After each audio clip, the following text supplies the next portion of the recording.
From the Cantu Comics studio in Monrovia, California, it's your host with the most, Steve Cantu. Wow. Thank you all for being here with me. Well, at least my 6 dedicated die-hard fan viewers. 3 hours later. Well, things have certainly spruced up around here, haven't they? It's not like it's a green screen or anything. It's not like I'm some super badass designer. Of course I own all these grails and original comic art. Well, enough small talk. Let's get to the episode. So, you have all your keys. So what? Let me ask you this. How many prototype keys do you own? Let's go over a short list of must-own character prototype issues. In no ranking order, let's start with a banger in Professor X.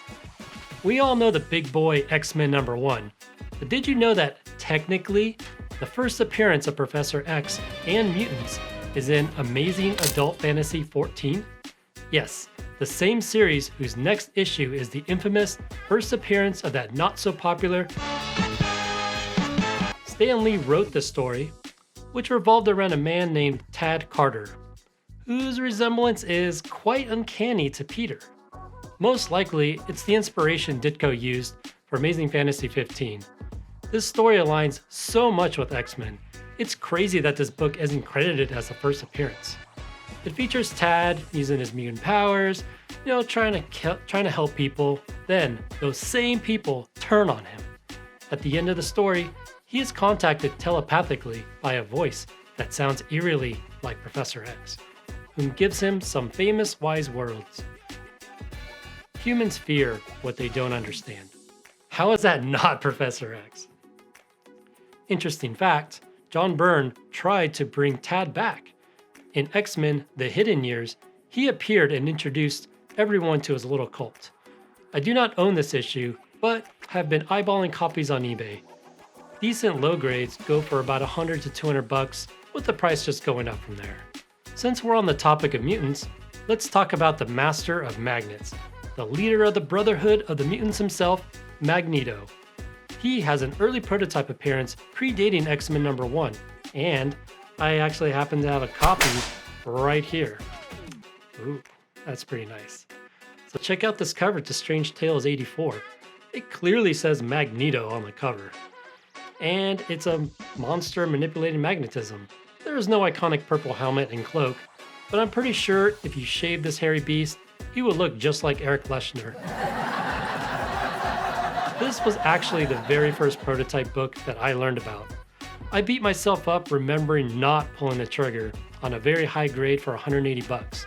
Granted, that was about a decade ago. These days you can find a 4.0 and a below for that price range. Up next, we have the Stone Men of Saturn. The who? Those lovable rock dudes made famous from Thor's first appearance cover in Journey into Mystery number 83.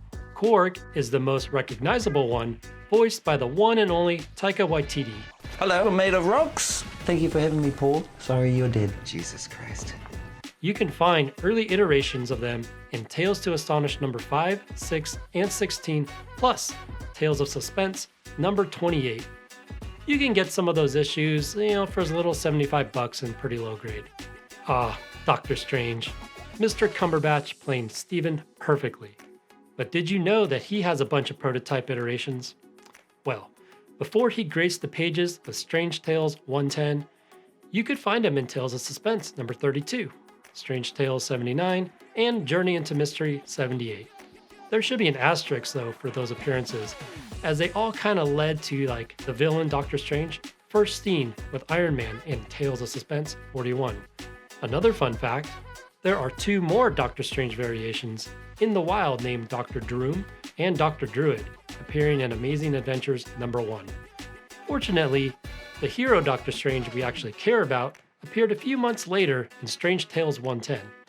Some of these early appearances can be owned for about under $100, much less than his credited first appearance.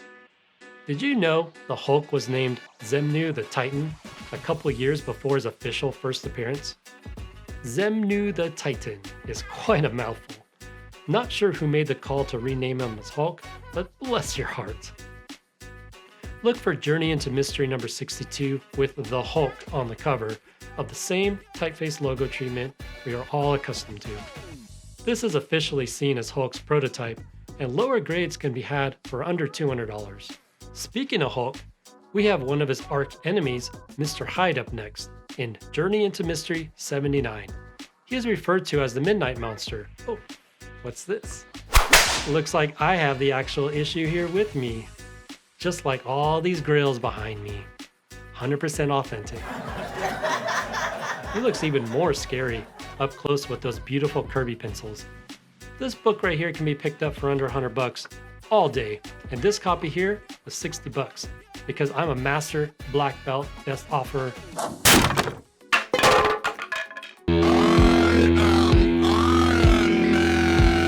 The sole reason Marvel survived their bankruptcy in the early 2000s, his first appearance in Tales of Suspense 39 is truly a comic book grail.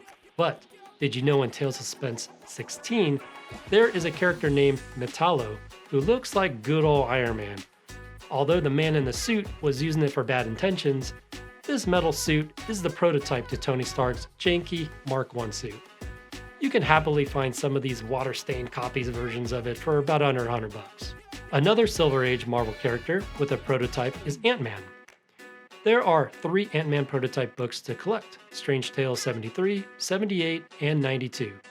The funny thing about issue 92 is that it came out in January 1962, the same month as his official first appearance in Tales to Astonish 27. So that issue should technically be scratched off the list, which means you can grab it for well under $100. Closer to $50 to be exact. Yay! And now, this leads to an iconic Marvel villain, Dr. Doom. Luckily, there's only one prototype issue to speak of, and it's Tales of Suspense 31. Something to point out though, is that this book was published the same month as Fantastic Four number 5. This could fall into a similar situation as to the Gambit debate of Uncanny 266 versus Uncanny Annual 14. Given that info, it wouldn't be a bad idea to pick up Tales of Suspense 31 at a fraction of the Fantastic Four 5's price tag. That Iron Mask doesn't lie. You can find lower grade copies selling for under $300, but most people list their asking sky high on sites like eBay. A far cry from Fantastic Four number 5's low grade values of $4,000 to $8,000. Seems like a no-brainer to me. So, we're pretty far into this list. And crap. These are all Marvel books, aren't they? Well, to ensure I'm not a Marvel fanboy, I have a couple DC character prototypes to share. So, let's start with good old Supergirl.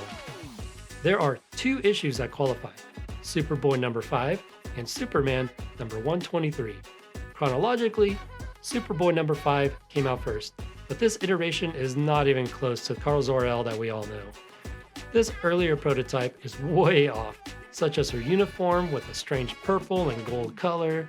She's also called Lucy Regent, the Queen of Borgonia, and is not Kryptonian.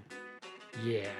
But in Superman 123, it's a much stronger claim to being the first official prototype.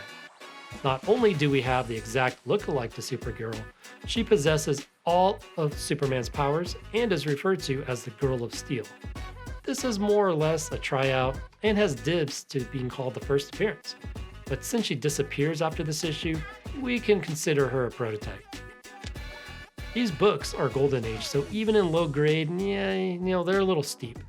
So expect to get a low grade Superboy number 5, about a 2.0 for about $500, while Superman 123 runs just under $300 for a 4.0 and below. War comics. They are not that popular anymore, but back in the golden World War II era, they were everywhere. DC's most iconic wartime soldier is Sergeant Rock.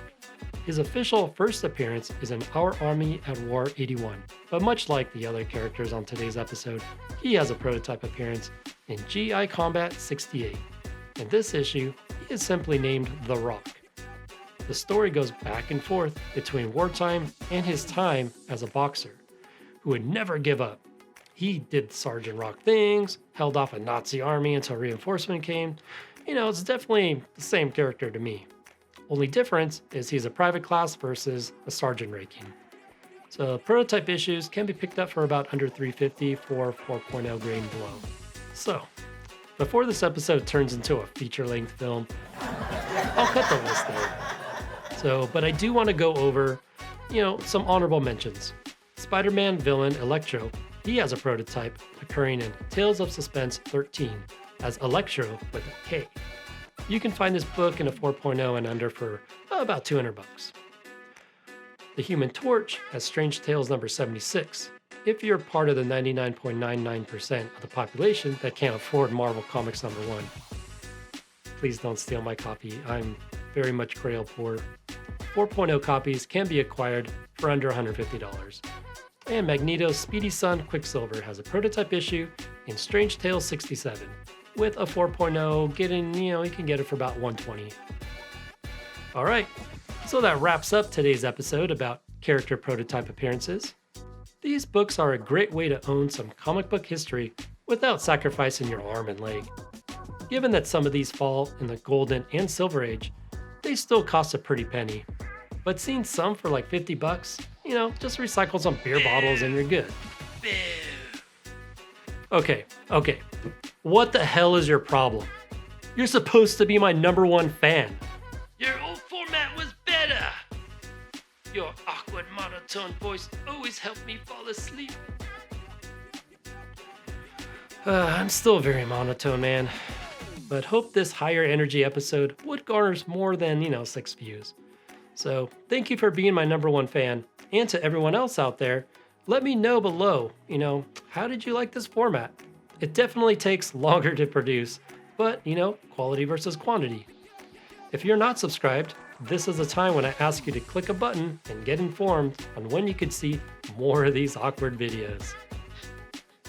What's that smell?